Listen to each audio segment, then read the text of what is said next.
I picked a chocolate cake for Emily because she loves chocolate. I asked her, "You like chocolate, don't you, Mom?" But she warned me that eating it might be dangerous for her. My daughter, Jennifer, swapped my cake with Bob's, and I reluctantly took a bite. Jennifer started eating her cake as well. Bob was bragging about reserving the cake a month ago and how yummy the crushed nuts on top were. Suddenly, he began to choke, turned red, and struggled to breathe. He collapsed on the floor. My name is Emily. I'm 36 years old, and I work for a food inspection company. I live with my husband, who is 2 years older than me, and our 7-year-old daughter, Jennifer. I met Bob in a college club, and after we both got jobs, we started dating and got married 2 years later. A year after our marriage, we had our daughter, Jennifer. She was a late bloomer, starting to walk at the age of 2. We got her checked at various hospitals, but they found no issues. They said it was just individual differences and recommended waiting to see her progress. Bob was initially worried about Jennifer, but eventually became frustrated with her slow progress and began to ignore her. My mother-in-law, Diane, disliked Jennifer, thinking she had a disability, and never held her. Only my father-in-law was affectionate to her, often telling me how unique and wonderful she was, which made me happy. Bob was kind until we got married, but with Jennifer's issues, he became grumpy at home. He would slam tables and stomp loudly on the floor when things didn't go his way, making me scared. Bob's behavior stressed me out, leading to hormonal imbalances and menopause, preventing us from having more children. I remember sobbing with my head buried in the pillow. Bob became harsher, nitpicking about everything from cleaning to cooking. Every complaint was accompanied by a loud noise, and I was constantly jumpy and apologetic.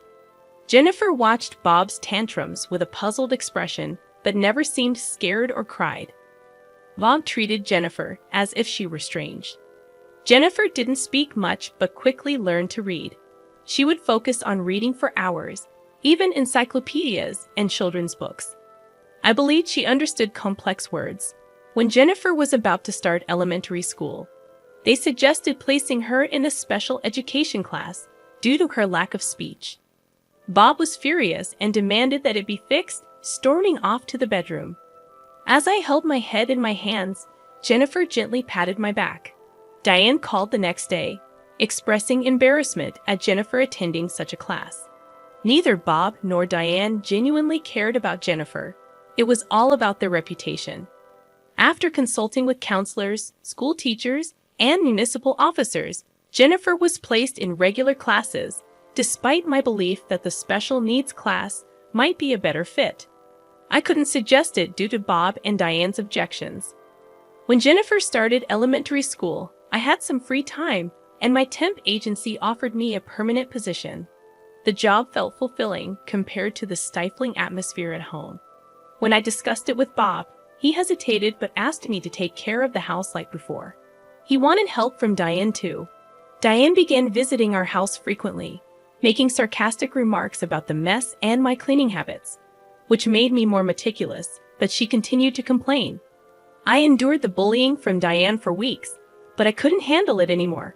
I told her I could manage the house on my own, and she reluctantly agreed to stop coming over. However, right after that, Bob started spending more time at his parents' house. A little later, when Jennifer was in 2nd grade, my father-in-law, who had always been kind to her, suddenly passed away.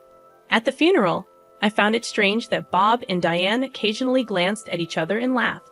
It felt odd because funerals are usually sad occasions.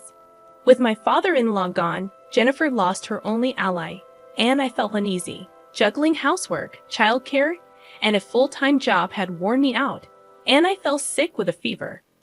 I asked Bob for help with dinner, but he refused, saying he didn't want to catch a cold from me. He stayed at his parents' house for a whole week. As I started to feel better, I was offered a promotion as a section manager at work. I was thrilled, but it also felt like a heavy burden considering my responsibilities at home. When I talked to Bob about it, he insisted I continue with the household duties and belittled my abilities. The next day, Diane came over to the house and complained about its state, saying it was messy because I didn't put effort into housework. She inspected everything and made me redo tasks like wiping windows and folding laundry. Every time Diane nagged, Jennifer started talking to her. She asked Diane about happiness hormones and explained complex medical concepts, leaving Diane confused and exhausted. On my birthday, Bob returned from a business trip with a cake, the first time he'd ever bought something for me since we got married. He thanked me and said, "Thanks for everything. I love you."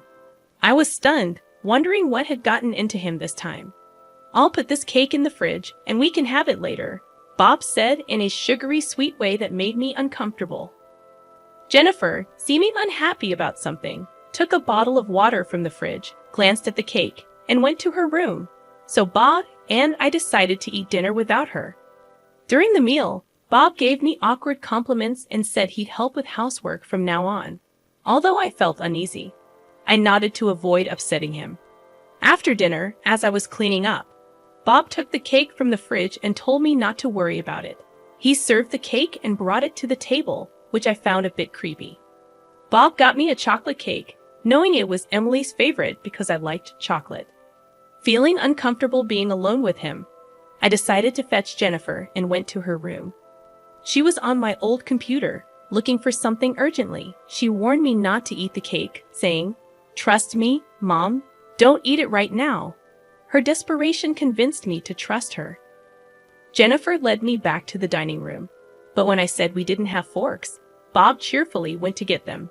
That's when Jennifer urgently whispered to me that I'd die if I ate the cake. She quickly switched our slices of cake, and Bob came back with forks, proudly talking about reserving the cake a month in advance and how good it was. Suddenly, Bob started choking, turned red, foamed at the mouth, and collapsed to the floor. It seemed like an allergic reaction. Both Bob and I had buckwheat allergies, but there shouldn't have been any buckwheat in the cake we were eating. Jennifer calmly told me to call 911 and handed me her phone. I followed her instructions and also hit Bob on the back as she told me to do. After I called 911, the ambulance came, and they took Bob to the hospital. He was out of danger after receiving treatment, but they kept him there for a few days as a precaution. I wondered how Jennifer knew something really bad was going to happen. After completing the hospital paperwork, Jennifer showed me a wrapper from buckwheat cookies she found in the trash. She explained that the cake Bob brought home had a half-peeled sticker, and she checked the trash, finding an unfamiliar wrapper online, discovering it contained buckwheat flour. I shuddered, thinking if it weren't for Jennifer, I might have eaten the cake and ended up in the hospital. I thought about calling the police, but Jennifer warned me that reporting it might make me a suspect. She went into Bob's study, searching for clues. She found a notebook detailing the plan, involving my father-in-law and Diane. The note mentioned my birthday, and it became clear they were plotting against me. I clenched the notebook, feeling a mix of anger and fear. Realizing their evil intentions, I vowed not to forgive Bob and Diane. Jennifer comforted me, promising to find evidence and protect me. Despite the lack of concrete proof, she was determined to expose them. Encouraged by her determination, I nodded, ready to fight back, and we both held onto each other's hands tightly. I was determined to protect myself and avenge my father-in-law for Jennifer and me. We planned to confront Bob and Diane. First, we had to lure them to our house. I asked Diane for Bob's favorite recipes, pretending I wanted to cook for him after his hospital stay. She came over, and while I learned the recipes, Jennifer checked her purse and found the buckwheat cookies.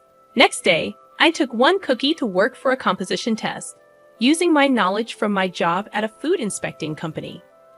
A few days later, Bob was discharged from the hospital. I told Diane I was preparing a special dinner for his discharge and asked her to bring Bob. While waiting, Jennifer and I prepared a table full of Bob's favorite dishes. When they arrived, Jennifer greeted them and led them to the table. Bob and Diane enjoyed the meal until they noticed something strange.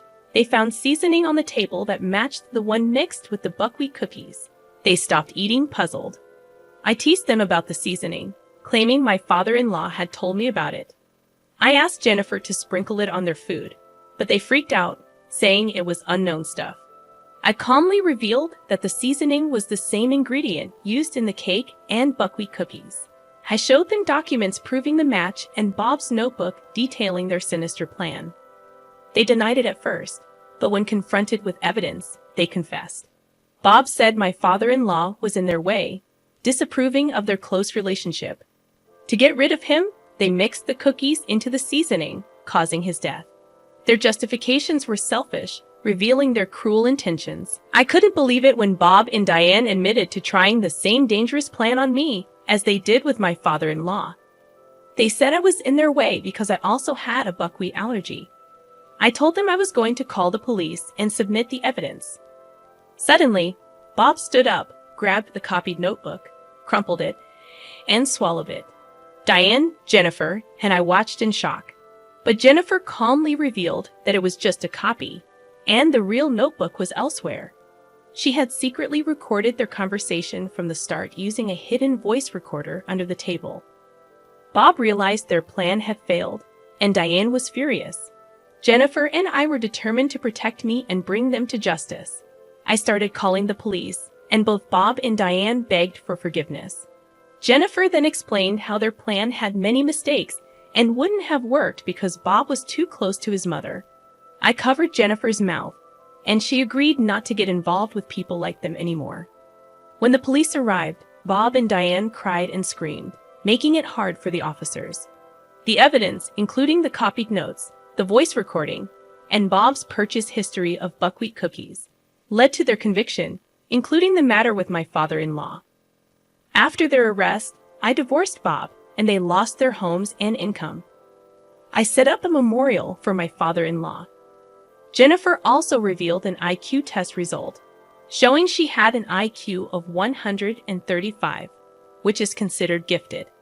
She transferred to a school for gifted children, where she felt comfortable studying what interested her. Living with Jennifer was joyful and fulfilling. People said I looked younger, my menstrual cycle returned, and I felt happier. Jennifer hugged me often, saying it released oxytocin, the happy hormone. I didn't know where oxytocin came from, but it made us both happy. We decided to live together, keeping our smiles bright.